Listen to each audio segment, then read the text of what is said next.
Hey, good morning, Eastern Oregon, and welcome to this March 26th version of AM Live on EOA.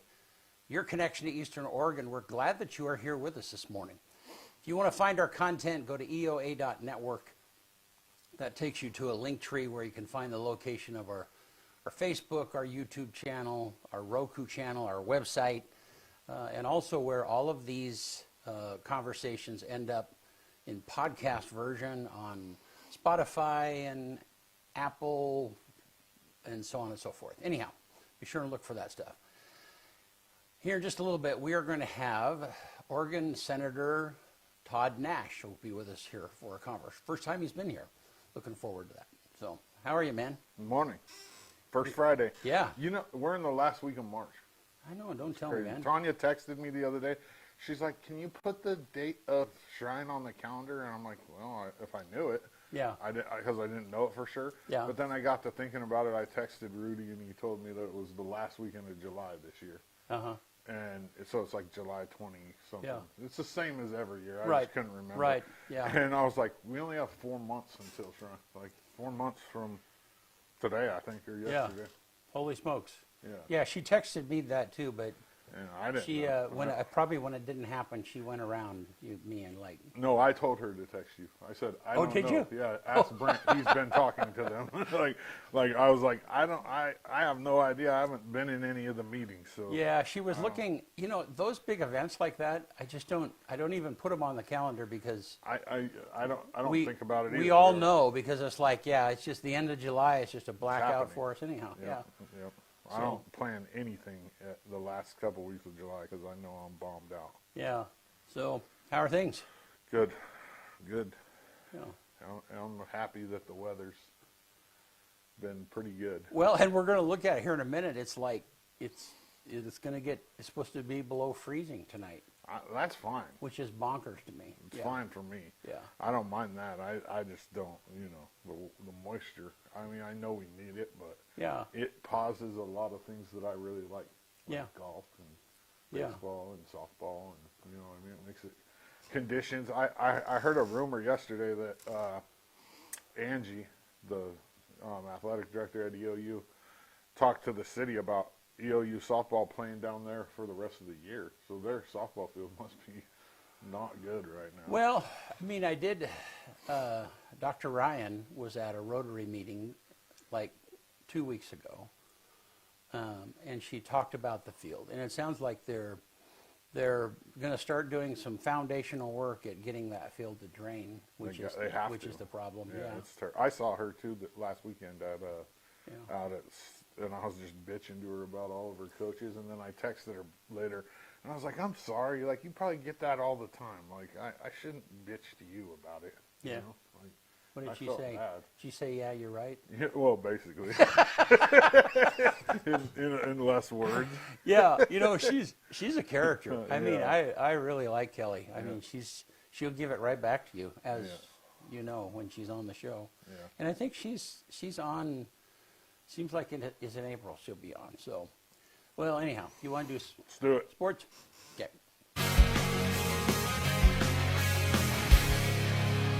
And Sports Report brought to you by Northwest Furniture and Mattress. Are you ready to experience unforgettable sleep? Shop at Northwest Furniture and Mattress for expertly crafted Stearns & Foster mattresses that deliver luxurious comfort night after night. Stop in and feel the quality today. Big Red Rocking Chair on Elm, off Adams in LeGrand. The LHS boys baseball team had a rough trip to Arizona. The games concluded yesterday. They ended up losing 3, tying 1. They played some really good teams down there. They played a team where there was like 20 Major League Baseball scouts watching their shortstop, and we're just not there yet. They're only a lot of the kids on that team are only a week into practice because of playoffs, and the basketball team made the state championship, so their season ended up lasting a little longer. They play Tuesday, the 31st at home, though. That's their home opener. So that'll be your first look at the Tiger baseball team. And thank you to Arlie Anderson for those pictures. LHS softball's in the Dalles this weekend for the Steve Garrett Memorial Tournament, while EOU softball swept Pacific yesterday down at Trice Field. They play a non-conference doubleheader versus Wu in Monmouth tomorrow at 12 and 2. This EOU softball team, so they're number one in the nation right now. And then there's two CCC teams right behind them. You got OIT in number 2, Southern at number 3. What you're going to probably see in the next poll is you're going to see EOU drop down to 2 and OIT move up to number 1. Barring a loss to Corbin this weekend for OIT, which I don't see happening, they'll probably move ahead of EOU because of EOU's 2 losses to C of I. So it's going to be a short-lived little stint for the first time ever at number 1, but I'm sure they're going to be back there soon. This EOU softball team is solid. EOU baseball lost 15-14 yesterday to Central Washington. They're in Klamath Falls this weekend for a 4-game series with OIT on Saturday and Sunday. The EOU women's lacrosse team lost yesterday to Warner University in Florida, 16-12. They have their final Florida trip game today versus Ave Maria at 6 p.m. Eastern time. EOU tracks off this weekend, and then finally I'll be at the small school baseball and softball tournament this weekend down at Optimist. The baseball teams that are going to be there, these are varsity unless otherwise noted, is Eragon, Napa, Cove Union, Vernonia, and then the softball teams that'll be there are Elgin Joseph Wallowa, Warrenton, Burns, Eragon, Cove Union, Weston, Vale, LeGrand JV, and UVC. So, yeah, if you're down there, say hello. I'm going to be down there taking pictures and hanging out and watching some softball and some baseball. AM Sports Report brought to you by Northwest Furniture and Mattress. They want to make you comfortable in your own home. Good stuff. Thanks, man. Yeah. All right, hey, let's take a look outside. The weather cam, and yeah, it was a little chilly this morning. I put on a vest on the way out the door. And then let's take a look at that graphic, Bennett. So 51's the high today. Not much moisture, that's good. But 25 tonight, that's just nuts. Back down to freezing. Yeah. Yep, it's that time of the year. Hopefully too many people don't have their greenhouses up and going. Yeah. About that time of year. When they do? Yeah, it's Yeah. It's almost April. Yeah, no, Yeah. I mean, Tanya has, she has a bunch of plants. Too much freezing and you're in trouble in Yeah. that sense. Yeah, but I wonder if she should throw something over them tonight. Anything out there? Yeah. Anyhow, yeah, it's that time of year. So yes, it's kind of funny. One of the things I do about spring, I think maybe I meant to mention this, is like I tend to lose my coats.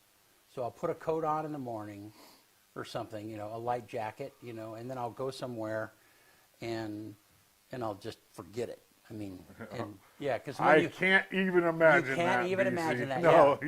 Yeah. So you know what I've done? What I've done now is I have air tags on my more expensive coats. Yeah. So then I don't forget it. Can you order like 500 air tags for the office so I can put it on like the tape and the scissors? Yeah. That's like the yeah. microphone. Well, yeah. That's right. It's always an adventure trying to find something. Like, hey, BC, you know where the road mic is? I know. Yeah. The problem is I'm the only one who puts stuff away, Oh, other than you. You put everything on the table. Well, it is right now. It's been that way for 3 months. Yeah.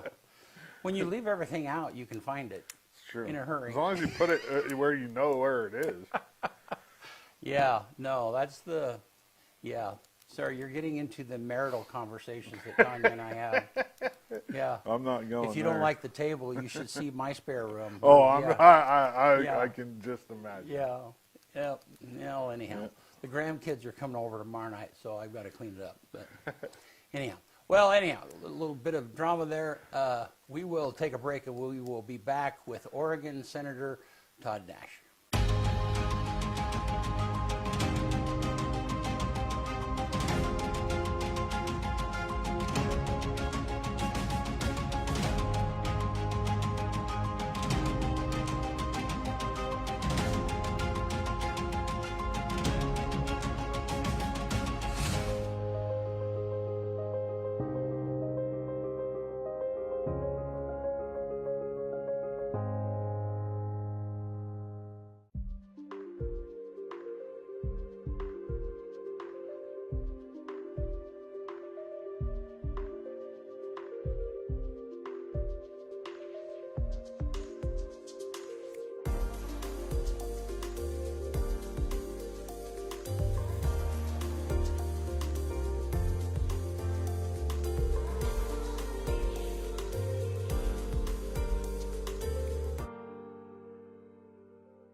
we are back with Senator Todd Nash. Have you got used to that yet? Yeah, I'm getting a little more used to it. There was a time though, and especially in Salem, I'd be walking down the hallway and somebody would say, "Hello, Senator," and I'd look behind me to see where the senator was. So Yeah. but I am getting a little bit used to it. Yeah. Well, good to have you. And this is your first time on the show. Yes. We've intersected a number of times, especially when I was running in the last for commissioner in the last season and stuff. And so, and so you have been a senator now this is almost your first year, right? You'd have a first year. Yeah. Yeah, I have a first year down, have 2 sessions down. We had a long session in 25 and short session here in 26 that we wrapped up just a little bit ago. Yeah. Now, senators in Oregon have a 6-year term? How long? 4-year. 4-year, okay. Yeah. So you've got a little bit of, and representatives, are they every 2 years? Every 2 years. Yeah. Yeah. Which seems like a crazy short cycle, you know. Yeah. I mean, we just got something in the mail from Cliff Bentz. You know, I mean, he's a friend of mine, and so, and he's been here a number of times. And, but I mean, that 2-year cycle, I mean, it seems like you'd be campaigning all the time almost. I mean, it's like that mechanism. So, anyhow, thankfully you're not quite there. Yeah, it's nice not to have to be campaigning all the time. Yeah. Well, so tell me a little bit about you. You know, we talked earlier, you moved to Wallowa County when you were 5. Yep. Yeah. And so tell me about growing up in Wallowa County. Well, growing up in Wallowa County, you know, was hunting, fishing, and everything outdoors. And then, you know, as a young adult, worked in the woods, farming, ranching, always had a mind toward cattle and livestock in general, and so was involved in a number of things there, mostly in the natural resource arena. Yeah. And what did your parents do? They did a kind of a variety of things to get by there. My dad, he had a fairly successful horse ranch, and then my folks, they divorced when I was about 5th grade, and so my mom eventually remarried when I was about a junior in high school, married a cattle rancher up there. My dad ended up moving to Hermiston and raised horses over there, but that was kind of what they did. Yes. So now so tell me, after you graduated from high school, then what did you do for a living? Kind of give me an idea of your career up to being a senator. Yeah. So after high school, I went to community college at Lynn Benton Community College there for a couple of years, and I worked in the woods, and that was a good place to work for me. You could work really hard in the woods at that time, and as a timber faller or any number of jobs, and make enough money to go to college for the next year.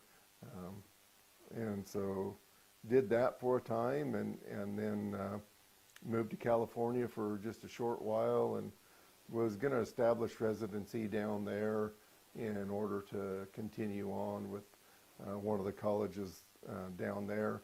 I was on a livestock judging team at Lynn Benton Community College, and wanted to transfer to one of those schools in California that had kind of progressive teams, and ended up starting a family instead and moving back to Wallowa County, and kind of been there ever since. Yeah. Yeah. So have you run cattle up in Wallowa County? Kind of tell me about your journey up there. Yeah, and so, you know, a first generation rancher, which is not an easy task to do. Not in Wallowa County. You gotta be a hustler. Yeah. Yeah, so, you know, had an opportunity. I worked at a Boise Cascade sawmill for 7 years until it shut down in 1994. Always had a few cows of my own, helped other ranchers out on the side, and shoot a few horses for people, you know, things to get by and augment income a little bit. In 1994, when that shut down, then I went to work for a rancher full time, and he had a big ranch leased.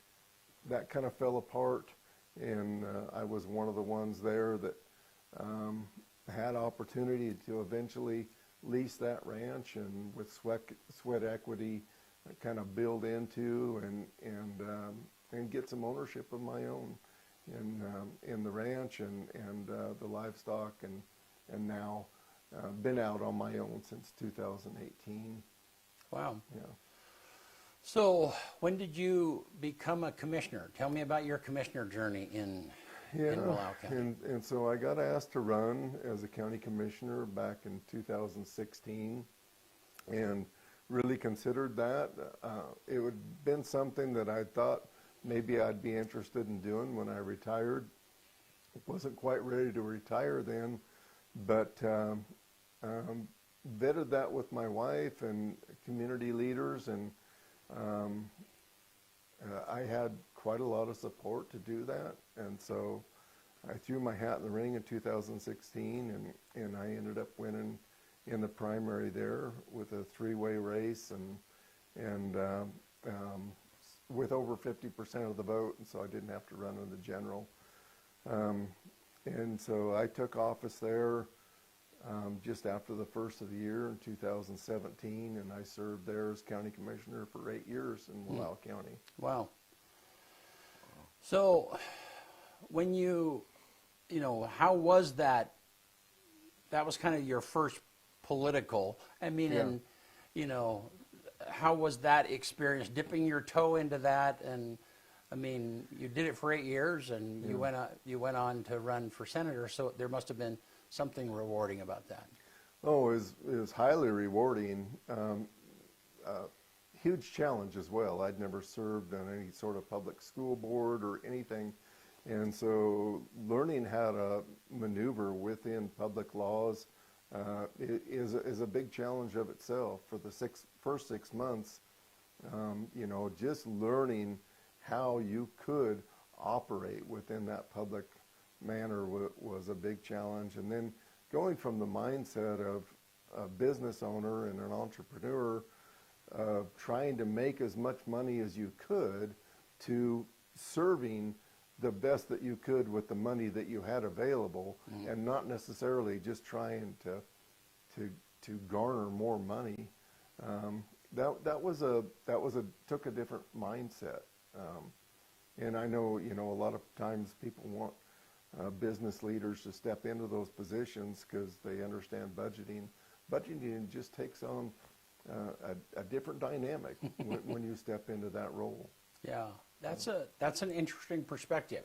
You know, I find that there are times that, because we started, you know, my wife and I started this business from nothing 16 years ago, you know, and that's not unlike ranching and farming, you know, in that it really is, being an entrepreneur is truly a special thing, starting something from nothing. And there are times when you're mixing with people that they have gotten a steady paycheck their entire life. And there's nothing against that. I mean, I've been in that realm too, you know. But sometimes getting people, you know, that understanding of what small business or what entrepreneurship, that can be a real challenge sometimes. Yeah, and I think that was one of the wonderful things about growing up in Wallowa County, and especially working in the woods where you're cutting logs, and you get $1.25 for cutting that tree down, making a log that's 30 foot, 32 feet, 10 inches long, and you know, you do that enough times, you can make a living. But if you're really slow, or you're not going to do too well. And so, you know, having that production level in mind, I think has been beneficial throughout my lifetime to kind of look at everything as being productive. Yeah. So at the commissioner level, then, I mean, what were some of the things that were rewarding for you in Wallowa County that you felt like you were able to recognize that there were problems? You know, I mean, there's a lot of people that talk to me about being a commissioner, and, you know, a huge part of that, from my understanding, is you're just trying to continue doing the services that you've been doing and pay for those things. Right. Yeah. But what were some of the things that you felt good about that you were able to help along? Well, you know, I'll focus on some negative things. Yeah. And I know that's not the question you asked, but you end up doing some negative things. You know, you have people that you've been dealing with in the community for a long time, and all of a sudden you're having to ask them to pay their bills, you know, or you're going to foreclose on their property. Or, Right, yeah. Because if they're not paying their county taxes. Yeah. And that's a really negative place to be. The first year I was in there, I was told, and I hadn't been part of the budget process, but it was one of the tightest budgets that they had seen, the people that were there. It was the tightest budget that the people who were there had seen. And so, you know, we had to make some hard decisions. One of the things there that was funded out of the general fund was our county library. It was a relatively small library. It had been providing some vital services there, but, you know, it was also taking about $106,000 a year out of the general fund, and making the decision to cut everything that we were doing with the county library was a really tough place to be. And so you end up making some of those hard decisions when it comes budget crunch time. Do you sacrifice public safety, you know, because that was one deputy, so made that decision. Wasn't very popular. We were able to contribute to the existing city libraries and do away with the county library and still fulfill most of those services. So we did find a way to continue on there. But anyway, those are some of the negative things. Positive things, the fairgrounds was one of the places that we do a lot of community events there. 365 days a year, there's something going on at the fairgrounds besides the county fair itself and that 1 week, which is important too, but was able to capture through different ways a little over $2 million back to a fairgrounds that really had a lot of deferred maintenance. We weren't paying our staff very well. The fair board themselves felt kind of defeated because they didn't have any money to work with. And so I felt like we did some good work there and kind of revitalizing that, and then kind of continued that work on it in the legislature here, and we can visit about that in a little bit if you want. Yeah. So I remember, you know, and this was probably a little before your time, but I remember in Wallowa County, my father-in-law, Ed Hagley, was a real estate agent, you know, and he sold property in Wallowa County too. And I remember him talking, again, this is like probably 20 years ago now, talking about how, you know, some of the taxes that were the county and the county taxes, and, you know, clearly that is the state taxes part of it that you are, you know, people might not know, but the county becomes the collector of taxes, property taxes that people pay, and then you are distributing that. But, you know, there were farms up there, legacy farms, that the property was free and clear, but they literally could not afford the taxes that they had to pay, you know. And so, I mean, like, I guess being on the state end of that, I mean, talk about that a little bit, and how that burden that the state puts on people like that. And I mean, that's had to be a difficult place to be at sometimes. Yeah, you know, I was never involved in setting a price for any of those. Right. And But yeah, you do hear that a lot. And, being a county commissioner, having to justify what we do with your tax dollars is really important. And I think we did pretty good as far as stretching those dollars as far as we could. You look at a county like Wallowa County and what comes in as far as property taxes, a little over $5 million, and it's a $30 million budget. And so what you actually had to work with and what you had to be creative with in capturing other dollars to fill in that extra 25 million is a big challenge. And so, anytime I went on a trip to Washington, D.C., or to Salem, or wherever I was going, I felt like I needed to be able to justify what I was doing to make sure I was being a benefit back to my community every time I did that. Yeah. So, I mean, Wallowa, you and I were talking offline before, and I grew up in Wyoming, grew up around small towns, and when I drove up into Wallowa County the very first time, it's been almost 30 years ago now, is like, it reminded me of Wyoming. I mean, that's rural. And, I mean, you drive there and you take the same road to come back, unless you're going to take the back road and go to the Snake River. I mean, there's just, and now that you've been a senator, I mean, are there times that you feel like, I'm sure that you're feeling like, I'm trying to explain to these people this place that they really don't understand. They really don't understand Eastern Oregon. They certainly don't understand, Wallowa County life. Yeah, that's always a challenge. And one of the huge benefits I have is I have relationships that I've built here with other county commissioners, but individual ranchers and farmers and sportsmen that can articulate their own feelings really well and draw them into those conversations. It's important to have legislators from the west side of the state come out here and see what it looks like, what it feels like. This is the place that we produce commerce, food, fiber for a lot of Oregon. We export so much, 85% of our ag products are exported outside of Oregon, so that's new money coming into Oregon.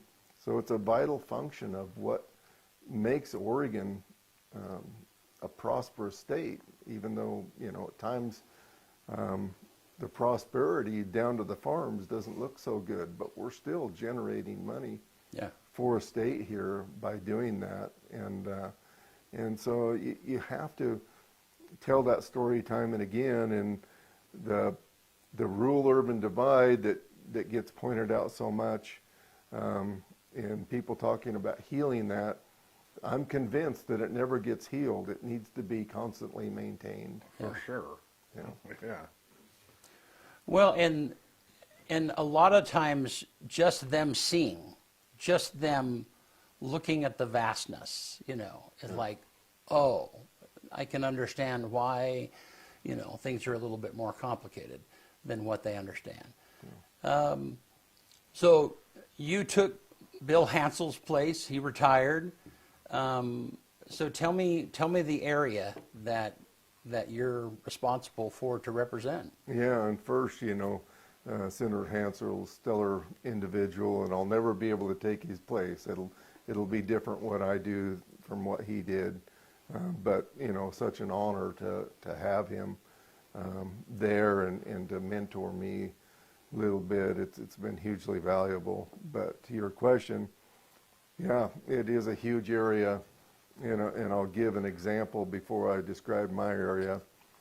The Senator Lou Fredericks, that has the office right next to me, his is in North Portland. His district is in North Portland. So it's based on population. Each senator has about 140,000 people in his district. Lou can walk across his district, and Lou doesn't walk especially fast. Lou can walk across his district in 45 minutes. Wow.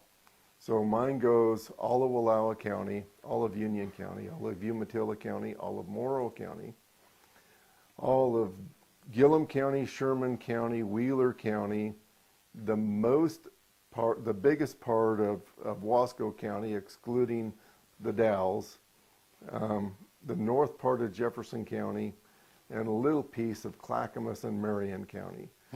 So I can drive from home all the way to the county that Salem is in and stay in district. What part of Marion County is in it?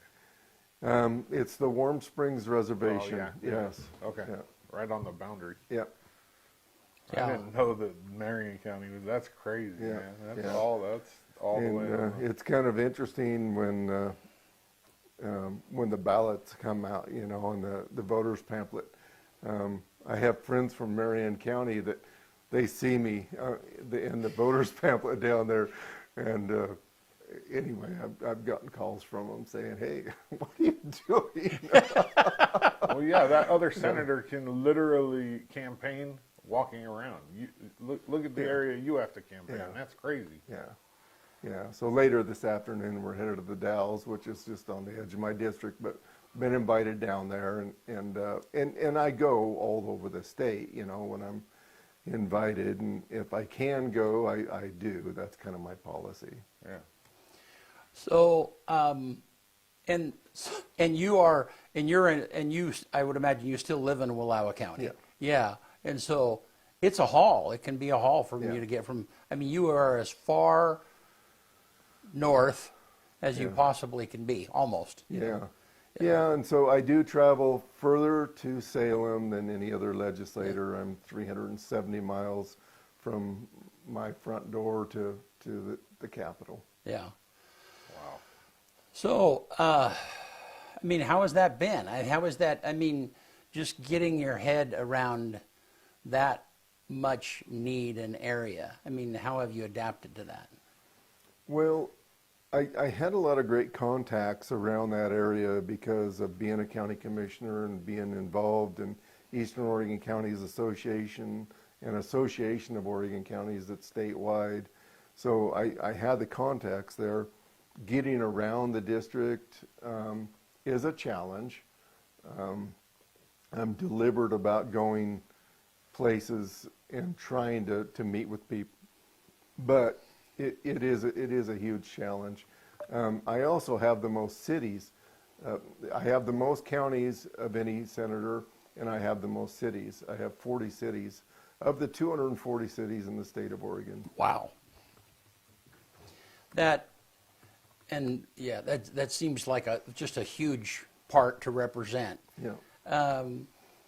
Have you, you know, I don't know how else to put this, but like, you know, the kid going to school for the first day, and have you made good friends? I mean, you know, are you adapting? You know, how are people welcoming you? Yeah. I've made some friends in Salem with fellow legislators. Some of the lobby are trusted friends. You know, staff, and it's you have to maintain your sanity, I think, because you're down there for so much, you know. Yeah. During a long session, you're there for 6 months straight. Wow. And so, you know, going down there sometime in January or all the way through June, you know, that's a real challenge. And if you didn't have any friends, why, that'd be tough. My roommate down there that we share a house together, we started out as county commissioners. He was in Harney County.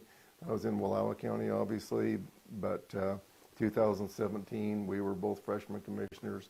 Now he's a state legislator, and I am as well. And so that's kind of fun.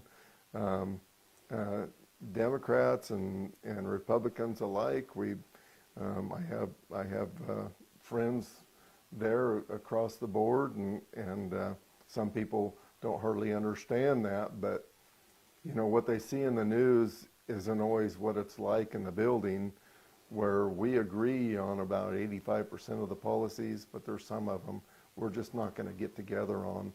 And in the super minority that the Republicans are in, we get rolled over when there's disagreement. Yeah.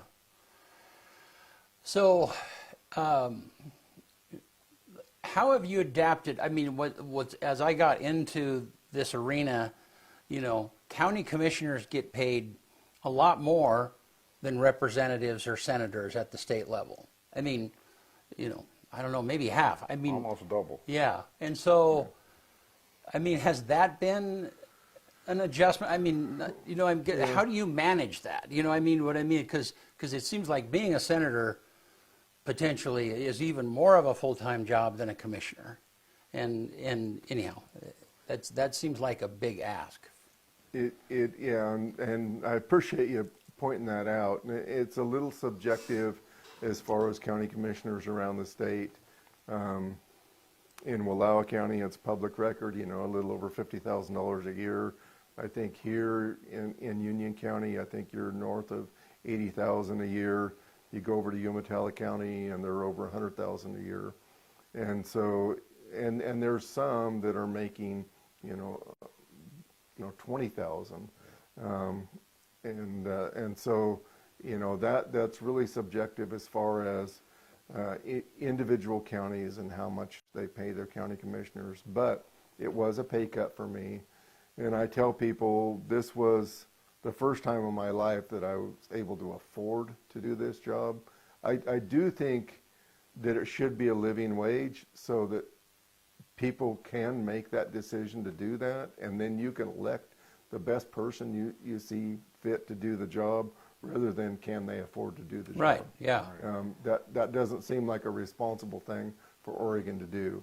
We are considered part-time legislators because of the way things are set up, but in a big district like this, it's a full-time job. Right. There are people that treat it like a part-time job. I'm not necessarily one of them, even though I maintain some cattle at home and I work at home, and that's a real pleasure to do now. I look at this as a full-time job. Yeah. Well, and I can I can only imagine. So out of your salary, I mean, are there additional funds to pay for your gas and your expenses? Yeah. And I mean, how do you manage that stuff? Yeah, and that's a great question. So, campaign contributions, they help with that. Just like today, when I head over, and tonight when I stay in the Dalles for the meeting over there, I'm going to use campaign dollars in order to do that. Now, we have the latitude to do that within Oregon, the way the rules are written, and having those personal contacts is part of long-term campaigning too.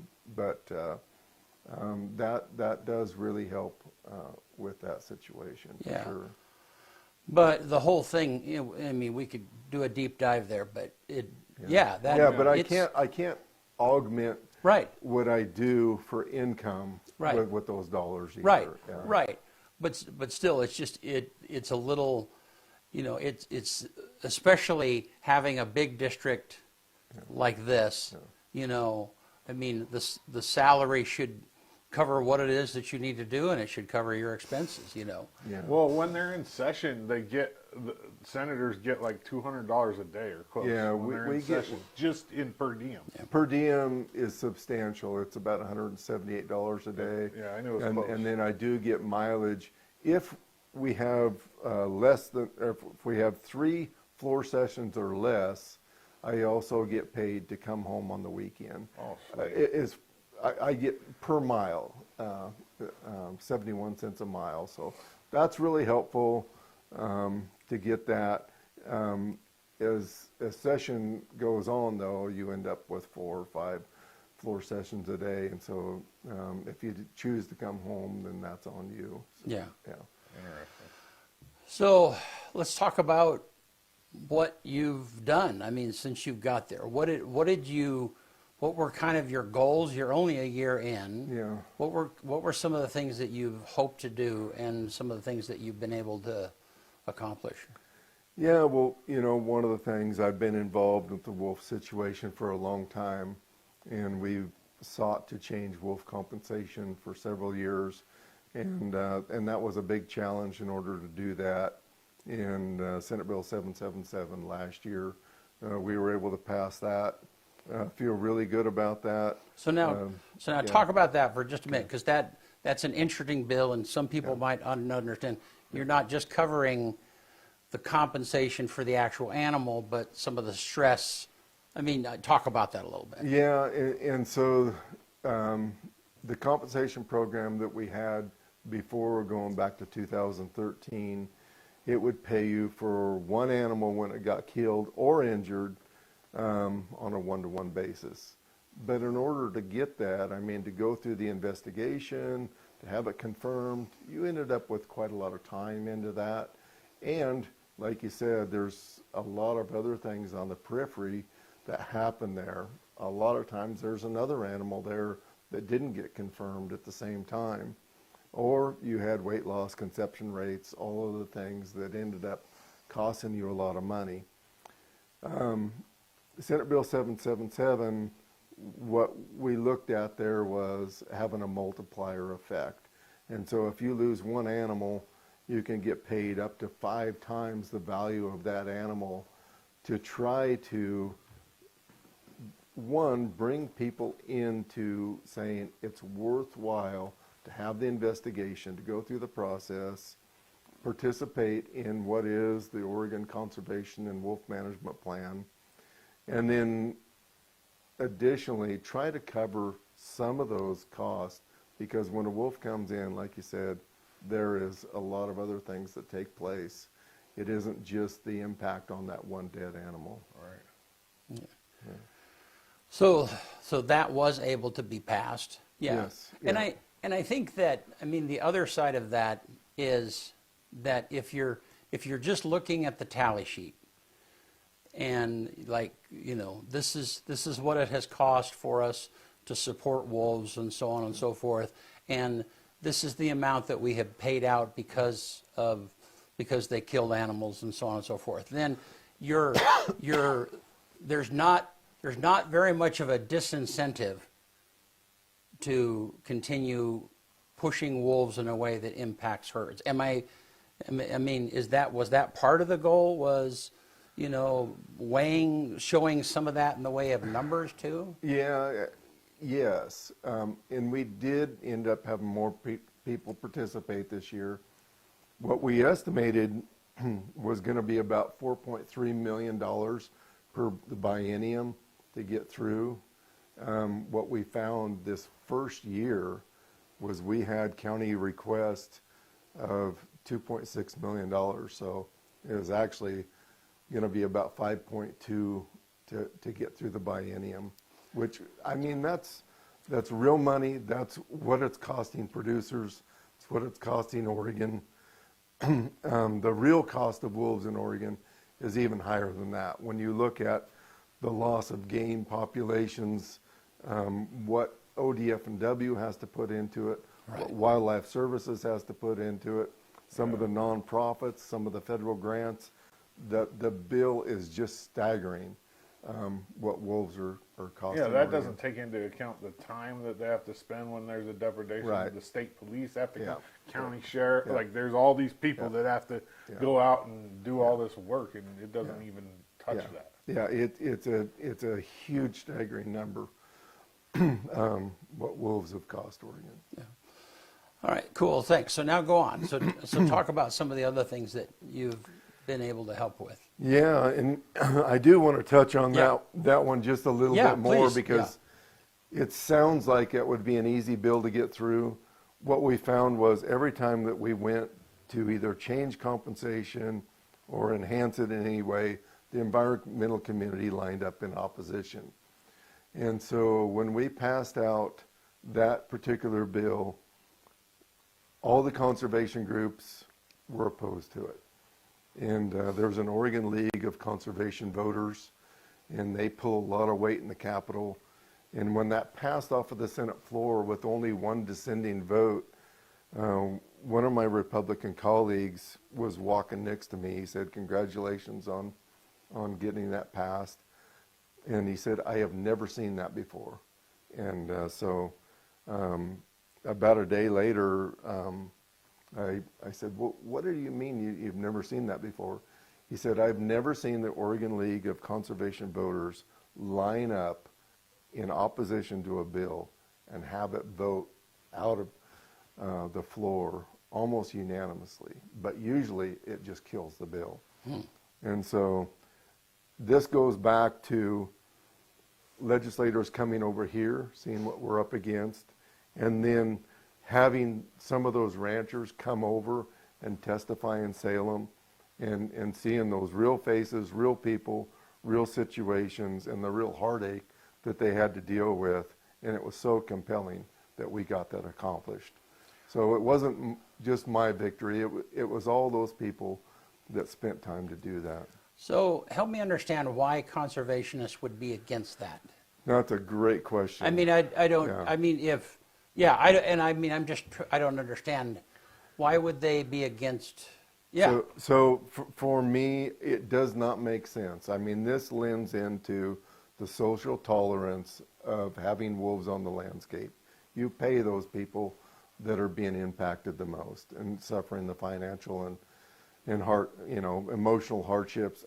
That seems like that would be something that the conservation community would want to do. But you have to understand that there is some excitement with having wolves on the landscape, that they discourage ranchers to the point to where they say, I'm just not going to run cattle anymore. Right. And getting cattle off the landscape, and especially in some areas, would be a victory to some of those environmental groups. Okay. That makes, okay. Yeah. I don't, regardless of where I come down on something, I want to make an effort to at least understand how people are thinking Right. if we disagree. Yeah. And I really, I don't want to speak on their behalf Yeah. either. It's not really fair for me to say what they're thinking, but I ask myself the same question. And there are some that are bold enough to say, yeah, we don't want cattle grazing on public land. We're trying to eliminate cattle Yeah. altogether. Yeah, so if we can get them off of especially public land, Yeah. that's a victory. Yeah. Yeah. All right. So now, fast forward to some of the other things that you've been happy with. Yeah, one of the things that I went in there, and I touched on it a little bit earlier with it, but trying to get funding for fairgrounds. So right now, we have a state-county partnership with fairgrounds, and they get utilized for fire camps and emergency shelters, evacuation for livestock when there's different confrontations and things like that. And so, And we've talked to Matt Scarfo about this quite a bit. He's talked. So, Right. but please go ahead. Yeah. yeah, and so, Matt has been advocating to get, water and sewer for a long time, and we were able to capture him some dollars there to get that accomplished, and I think that's a good little win here. But the long-term deferred maintenance on fairgrounds across the state, it goes back to kind of what I was talking about earlier, to where you either go, well, library or another deputy. I mean, what do you do when it's that tight? So going back to 2007, 1% of video lottery went to fairgrounds. When things got a little bit tight in 2008 with the economy, the state said, okay, where can we trim money? And the county fair said, look, we'll take a haircut. We can be one of those. And they never got it back. And so county fairs have been getting about $53,000 a year from the state. So meaning that 1% from video lottery that was supposed to be going to fairgrounds was pulled back in 2008. Yep. Okay. Yep. And so, so we've been trying to get the 1%, and this year we got that accomplished. So each county fairgrounds will be getting about $250,000 per year to do those functions, and we think that that's the best 1% video lottery that's going to get spent out there, and really proud of that. And that goes back to 2017 when I was a commissioner and trying to get more money for our own county fair and others. And it's been a big team effort, but that came to fruition this year, and so that to me was a huge win that most all of us can feel really good about. Yeah. So that you've had a couple of bills that were passed. One of them that died, which is interesting to me, was and you've initiated a bunch of these bills, right? Yeah, I mean, yeah. and is that unusual for a rookie senator? Is that what they call you, to initiate bills? Yeah, freshman, rookie, freshman, yeah, sorry. whatever Freshman, I think term you right, want to yeah. throw on there. We had quite a lot of success in 2025 with a number of bills that some of them a little bit challenging, some of them not so much. But and then this year as well, we had a little bit of success. One of our biggest priorities again was trying to get some fun. We changed how wolf compensation, the mechanism there, but we wanted to make sure that we got it funded, and so House Bill 4134, I think, was the House number, but that particular bill would give us about $3.6 million per biennium to get that funding, and so we were able to get that. One of our other really big, our biggest disappointment this year was a housing bill that had originated with me, but had the support of county commissioners throughout the district here, and that would allow housing to be built on what was otherwise resource land.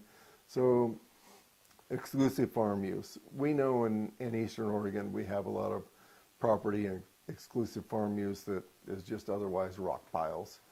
And so could we use up to 50 acres per county in those low density population counties that have less than 30 people per square mile? And so that's kind of the way we framed this up. We had a lot of momentum, a lot of support, and we put that in the housing committee. It was a priority of the governor to get more housing stock out there. We felt like this was a good way to help accommodate that a little bit. And I will say we had support from the governor's office, but there was again, you go back to some of these lobbies that are wildly successful. There's 1,000 Friends of Oregon that they were able to talk some of my colleagues in on the Senate Housing Committee to put this thing down, and so we didn't get it across the finish line. But there's good news there because some of the relationships we've built, and also just a little side story. You don't often get a vote on those things in committee if the chair knows that the votes aren't there to begin with. Usually she won't ever schedule, or she in this case won't ever schedule a work session. She scheduled a work session, had it on the agenda, had no intentions whatsoever of working it, which means taking a vote on it. And I forced a vote there in committee and made the three of them, there's 5 of us senators on that housing committee, made the 3 of them take a no vote on that. And it was so dramatic when that happened that she burst into tears because she knew she made a vote that was wrong and contrary to the needs of what rural Oregon had. It was, but do you do that? Sorry, yeah, do you do that to know who's voting now? Yeah. Or I mean, there's got to be some sort of play for the there, public right? to know. Yeah, Or yeah. for the public I to did know? that so we could have it on the record, because usually you guys don't get to see the votes that people take that are no votes. They're usually canned in those committees. They're usually canned on the floor. Yeah. And I think it would be really healthy to have those bills that have some relevance to be able to have an up or down vote. in my time in the Senate on the floor, I have never seen a bill go down on the floor. Every one of them has been voted out, and they vote count before they ever get there. They know exactly who's going to be a yes, who's going to be a no, or at least they have enough, you know. So it takes 16 votes in the Senate to pass something out. If it's a tax vote, it takes 18, and so there's 18 Democrats, and that's why we call it the super majority on the Democrat side, because they have enough to vote out any policy that they want to on their side. Right. Yeah. So otherwise, publicly, people wouldn't know where senators stand. Right. Yeah, I mean, they're able to Yeah. they're able to kill something without taking responsibility for Yeah. killing it, essentially. Yeah. Yeah, and there's some of them that will even conveniently have an excused absence that day. Yeah. Or they'll see a vote coming up that they really don't want to take, and they'll ask to take a potty break. And don't want to. I read an article about that. Yeah, and don't want to take, meaning they don't want to be on the record Yeah. taking a position. Yeah. Yeah. Yeah. I think it's, you know, it's a wonderful thing. If you're there on the floor, you have to take a vote. If you have a conflict, you have to declare the conflict, but you have to take a vote if you're there on the floor. In the last 2 years, I came home once because Susan Roberts had taken ill in Wallowa County, and they had a day for her, and so I came back for that, and I skipped out on about 2 votes here this year when I had to meet with ODA and I had some other people down there at the time in Oregon Department of Agriculture. I had to meet with them on a specific issue, but otherwise, I'm there. I feel like that's my responsibility. I need to be there. I need to take the votes, and you guys sent me there to do that. And you're not always going to agree with the way I vote, but I'm going to be there and take them. Yeah. That's So one of the other bills that went good down. policy. Yeah. One of the other bills that went down, which is interesting, was you just wanted labels on non-meat products. Is that right? Yeah. I mean, Yeah. tell me about that. And again, I just don't understand why somebody would be opposed to that. Yeah, you know, and we thought that bill would probably go through. And when I say we, my chief of staff, which is sitting off stage here, Isaac Insko, he did a fantastic job. You know, we had 16 sponsors on that bill, and so 16 other legislators had signed on to that bill. And really what we were looking at was we have a kind of a change out there right now as far as products in the meat arena. So we have lab-grown meat. We can 3D print steaks. It's in a whole new world, and so we wanted to be able to get ahead of this. This came to us by way of cattlemen's and the cattle women groups. They've been talking about this for a while, but we also looked at it from the side of, well, if you're a vegetarian, can you in good faith eat this product knowing that it doesn't have any cell culture meat in or whatever? Just wanted to have a truth in labeling so that you could look at something and go, well, yeah, that came from a cow. This came from, you know, a petri dish originally, and they grew it in a bioreactor by feeding it amino acids and sugar and water, and you can decide what you want to eat there, and do they get labeled the same thing, and so. And we'll get that bill. We will get it. It's like anything else. You know, I go back to compensation. Why, you know, that goes back to 2013. We needed to modify that a little bit. So that only took a few years, and in getting permanent funding for Wolf Comp, but that was 16 years, and then getting permanent funding for county fairs jacked up there a little bit only took 9 years. So if we can get this in a couple years, why, that's not too bad. But we will get it. What happened, though, we had great support for it across the board, all the sponsors. We had one lobby come in and say, look, we're really concerned about interstate trade and how this might impact states that don't have the same rules. And I said, well, fair enough. Give me an example where this would impact them. They couldn't give me an example. I said, I'm willing to drop the bill if you can give me a good example, because I don't want to hurt the food industry. Yeah. And so he never could, so we went ahead and ran the bill. But effective lobby got to the chair of the committee, and the chair came over and said, look, I really think that we need to work on this in the interim, make it right. He said, I will try to slam it through if you're really determined. And it was kind of my call that, look, let's just pull back in the interim, and Isaac's going to continue to work on it, put a work group together, make sure we get this right. Like I say, we don't want to do any harm to the food industry, but we want to, in good faith, make sure people know what they're buying when they buy it at the grocery store, and it isn't mislabeled. Yeah. Yeah. Well, and that seems smart. Seems like a good thing. So. Yeah. Well, Todd, thank you. Anything else you want to, before we quit, anything else you want to mention to us? No, thanks for allowing me to be on here today, inviting me over. I really appreciate it.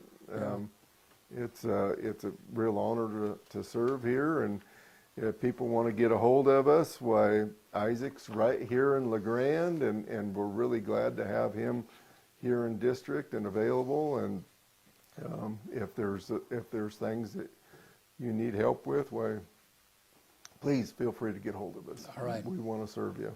Thank you. Yep. Thanks so much. Yep. Yeah. Yep. Hey, you want to get us out of here, man? Let's do it. Before I do, though, Jerry Hopkins from Loveland Safe Ride says, good morning, Mr. Nash. TJ Jones says, good morning.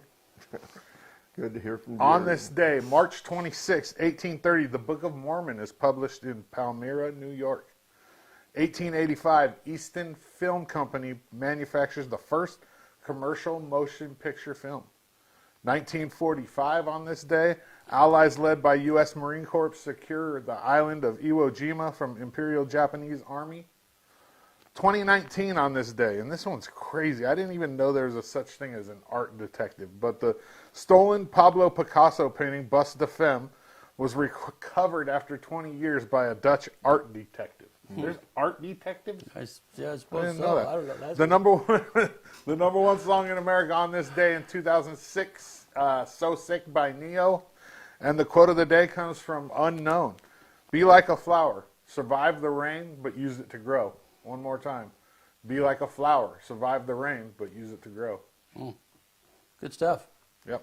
Yeah. Thank you, Todd. Yeah, appreciate it. So I wonder how art detectives get paid. Who pays them? Yeah. Whoever's looking for the art, I would I suppose, imagine. yeah, they get I a don't know. percentage maybe? Yeah, Yeah. probably. Yeah. Ace Ventura might know. Yeah, he probably does, yeah. All right. Hey, thank you guys. Thanks for being with us. We'll see you soon.